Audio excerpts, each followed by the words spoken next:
আল্লাহ, জাগতিক চিন্তা থেকে ফারেক হলে আমার আপনার সাথে কথা বলতে ইচ্ছা করে,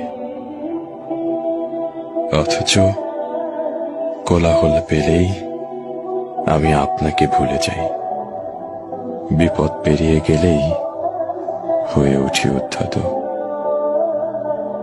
নিজের হাসরের দিকে তাকালে দেখি গুনাহের ভারে নুয়ে আছে আমার মিজান।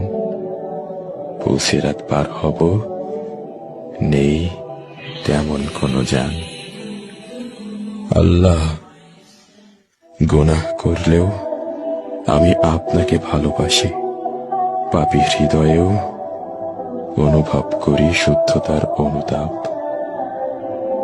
আপনার সাথে আমার কথা বলতে ইচ্ছে করে। আপনি আমাকে হেদায়েত দান করুন, ক্ষমা করুন আমার যাবতীয় পাপ।